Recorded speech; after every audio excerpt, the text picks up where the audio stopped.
Hi friends, help me load എന്ന YouTube ചാനലിലേക്ക് എല്ലാവർക്കും സ്വാഗതം. ഞാൻ ബെൻസി. ഇന്നത്തെ നമ്മുടെ വീഡിയോ ആവണക്കെണ്ണയെക്കുറിച്ചാണ്. ഞാൻ മുഖത്തും ശരീരത്തും ഇടാനുള്ള സീറം ഉണ്ടാക്കിയ വീഡിയോ ഇട്ടപ്പോൾ അതിൽ അനേകം പേരുടെ സംശയമായിരുന്നു, ആവണക്കെണ്ണ മുടി വളരാനല്ലേ ഉപയോഗിക്കുന്നത്, അപ്പോൾ മുഖത്തും ശരീരത്തും ഇട്ടാൽ മുഖത്തൊക്കെ ഹെയർ വളർച്ച കൂടില്ലേ എന്ന്. സംശയം സ്വാഭാവികമാണ്. ഇതേ സംശയം അലോവേര ജെല്ലിലും ചിലർക്കുണ്ട്. ഒരു ഇൻഗ്രീഡിയൻറ്റിന് തന്നെ പല ഗുണങ്ങളാണുള്ളത്. നമ്മൾ സ്വയം ഒന്ന് ചിന്തിക്കേണ്ട കാര്യം, വെളിച്ചെണ്ണ, ഒലിവ് ഓയിൽ ഇതൊക്കെ തലയിൽ മുടി വളരാൻ ഉപയോഗിക്കുന്നുണ്ട്. അതേസമയം ശരീരം മസാജ് ചെയ്യാനും മോയ്സ്ചറൈസറായി മുഖത്തും ഇടാറുണ്ട്. അതുപോലെ തന്നെ മുടി വളരാൻ നമ്മൾ ഉപയോഗിക്കുന്ന എന്നാണ് മുട്ടയുടെ വെള്ള, മുട്ടയുടെ മഞ്ഞ ഇതെല്ലാം ഉപയോഗിക്കും. അതുപോലെ മുഖത്തിന് നല്ലൊരു ക്ലെൻസറായി നമ്മൾ മുട്ടയുടെ വെള്ള ഉപയോഗിക്കാറുണ്ട്.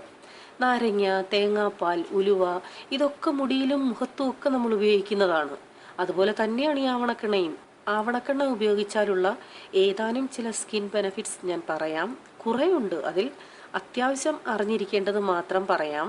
ഞാനിത് ഈ സീറം വീഡിയോ ഇട്ടതിൽ കമൻ്റായും ഇട്ടിട്ടുണ്ട്. അത് കാണാത്തവർക്കും സംശയമുള്ളവരുടെ സംശയം മാറ്റാൻ വേണ്ടിയും ഈ വീഡിയോ ഇടുന്നു. അതിന് മുമ്പേ തന്നെ പറയട്ടെ, കുക്കിംഗ് ആൻഡ് കൃഷിക്കായി ഞാനൊരു പുതിയ ചാനൽ തുടങ്ങിയിട്ടുണ്ട്. ഹെൽപ്പ് ലോഡ് എന്നാണ് അതിൻ്റെ പേര്. ലിങ്ക് ഞാൻ ഡിസ്ക്രിപ്ഷൻ ബോക്സിൽ ഇടുന്നുണ്ട്. ദയവായി താല്പര്യമുള്ളവർ ആ ചാനൽ സബ്സ്ക്രൈബ് ചെയ്യാൻ മറക്കരുത്. ഇപ്പോൾ കുറച്ച് ദിവസങ്ങളിൽ ഞാൻ കുക്കിങ്ങും കൃഷിയും ഇതിലും ഇടും അതിലും ഇടും. അതൊന്ന് ആക്റ്റീവായി കഴിഞ്ഞാൽ പിന്നെ കുക്കിങ്ങിൻ്റെയും കൃഷിയുടെയും ഇതിൽ ഇടില്ല, ആ ചാനലിലേ ഇടത്തുള്ളൂ. ഇനി നമുക്ക് വിഷയത്തിലേക്ക് വരാം.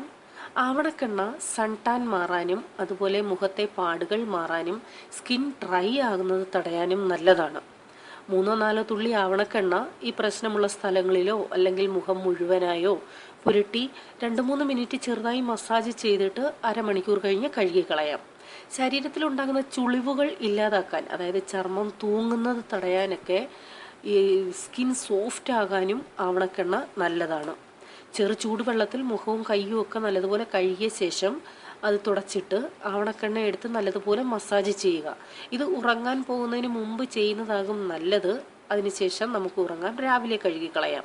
അധികം വേണ്ട, ഏതാനും തുള്ളികൾ മതിയാകും. മുഖത്തെ പാടുകൾ കുറയാനും ഇങ്ങനെ ചെയ്യുന്നത് നല്ലതാണ്. അതായത് കറുത്ത പാടുകൾ ഉണ്ടെങ്കിൽ അത് ക്രമേണ മാറാൻ ഏറ്റവും ബെസ്റ്റാണ് ഇങ്ങനെ ചെയ്യുന്നത്. നല്ലൊരു മോയ്സ്ചറൈസറാണ് ആവണക്കെണ്ണ. ഏതാനും തുള്ളികൾ എടുത്ത് സർക്കുലർ മോഷനിൽ മസാജ് ചെയ്യുക. വേണമെങ്കിൽ അരമണിക്കൂർ കഴിഞ്ഞ് കഴുകിക്കളയാം, അല്ലെങ്കിൽ അങ്ങനെ തന്നെ സാധാ ക്രീമുകൾ ഇടുന്നത് പോലെ നമുക്ക് ഉപയോഗിക്കാം. ശരീരത്തിലുണ്ടാകുന്ന സ്ട്രെച്ച് മാർക്ക് ഇല്ലാതാകാൻ ആവണക്കെണ്ണ നല്ലതാണ്. ഇതിനെക്കുറിച്ച് ഞാൻ നേരത്തെ ഒരു വീഡിയോ ഇട്ടിരുന്നു.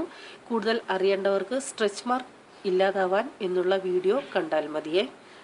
മുഖത്തെയും ശരീരത്തിലെയും പാടുകളും കലകളും മാറാൻ, പിഗ്മെന്റേഷനും ഏറ്റവും നല്ലതാണ് ആവണക്കെണ്ണ. നേരത്തെ പറഞ്ഞതുപോലെ എങ്ങനെ വേണമെങ്കിലും ഉപയോഗിക്കാം. മുഖം ഗ്ലോ ആകാൻ നല്ലതാണ്. ആവണക്കെണ്ണ മാത്രമായി ഉപയോഗിക്കാൻ പറ്റില്ല എങ്കിൽ നിങ്ങൾക്ക് ഇതിൻ്റെ കൂടെ എന്ത് ഓയിൽ വേണമെങ്കിലും മിക്സ് ചെയ്യുക. അതായത് വെളിച്ചെണ്ണ, ബദാം ഓയിൽ, ഒലിവ് ഓയിൽ ഒക്കെ എടുത്തിട്ട് അതിൽ 3-4 തുള്ളി ആവണക്കെണ്ണ എടുത്തിട്ട് മിക്സ് ചെയ്തും യൂസ് ചെയ്യാം. കണ്ണിൻ്റെ താഴെയുള്ള പഫിനെസ് മാറാൻ നല്ലതാണ് ഈ ആവണക്കെണ്ണ. രാത്രി കിടക്കുന്നതിന് മുമ്പ് ഏതാനും തുള്ളികൾ ആവണക്കെണ്ണ എടുത്ത് അല്ലെങ്കിൽ മറ്റുള്ള ഏതാനും എണ്ണകളിൽ മിക്സ് ചെയ്ത് നല്ലതുപോലെ റബ്ബ് ചെയ്ത ശേഷം ഉറങ്ങാം. രാവിലെ കഴുകിക്കളയാം. വരണ്ട ചുണ്ടുകളാണെങ്കിൽ 1-2 തുള്ളി ആവണക്കെണ്ണ ചുണ്ടുകളിൽ പുരട്ടാം. നല്ല മാറ്റം വരും. അതുപോലെ പുരികവും കൺപീലികളും വളരാൻ ഏറ്റവും നല്ലതാണ് ആവണക്കെണ്ണ. ഇത് നേരത്തെ ഞാൻ പല വീഡിയോകളിലും പറഞ്ഞിട്ടുണ്ട്, വീഡിയോ ആയി ഇട്ടിട്ടുമുണ്ട്. രാത്രി കിടക്കുന്നതിന് മുമ്പ് ഈ ആവണക്കെണ്ണ പുരികത്തിലും കൺപീലികളിലും പുരട്ടി ഉറങ്ങുക. കണ്ണിൽ പോകാതെ ഇരിക്കാൻ ശ്രദ്ധിക്കണേ. ചിലർക്ക് കൺപീലികളിൽ ഇത് പുരട്ടിയാൽ അലർജിയും ചൊറിച്ചിലും ഉണ്ടാകാറുണ്ട്. അങ്ങനെയുള്ളവർ ഇത് ചെയ്യണ്ട. ഇനി ശ്രദ്ധിക്കേണ്ട ഒരു കാര്യം, ചിലർക്ക് ആവണക്കെണ്ണ സ്യൂട്ട് ആകാതെയുണ്ട്. അത് കയ്യിൽ അല്പം അപ്ലൈ ചെയ്ത് നോക്കണം. ചൊറിച്ചിലോ തടുപ്പോ ഒക്കെ വരുന്നുവെങ്കിൽ നിങ്ങൾ യാതൊരു കാരണവശാലും ഇത് മുഖത്തിടരുത്. കാരണം എല്ലാവർക്കും എല്ലാം സ്യൂട്ടാകില്ല. പലരുടെയും ശരീരപ്രകൃതം വ്യത്യസ്തമാണ്. എത്ര നല്ല പ്രോഡക്റ്റ് എന്ന് പറഞ്ഞാലും എല്ലാവർക്കും എല്ലാം സ്യൂട്ടാകില്ല. അപ്പോൾ ആവണക്കെണ്ണയെക്കുറിച്ചുള്ള നിങ്ങളുടെ സംശയം മാറി എന്ന് വിശ്വസിക്കുന്നു. അത്യാവശ്യം നിങ്ങൾ അറിഞ്ഞിരിക്കേണ്ട കാര്യങ്ങൾ മാത്രമേ ഞാൻ ഇതിൽ ഉൾപ്പെടുത്തിയിട്ടുള്ളൂ. ഈ വീഡിയോ ഇഷ്ടമായെങ്കിൽ നിങ്ങൾ ലൈക്ക് ചെയ്യണം, മറ്റുള്ളവർക്ക് ഷെയർ ചെയ്ത് കൊടുക്കണം. അതുപോലെ കമൻറ്റ് ഇടാൻ മറക്കരുത്. വീണ്ടും നിങ്ങൾക്ക് പ്രിയപ്പെട്ട ഒരു വീഡിയോയുമായി വരാം. Till then bye. God bless you.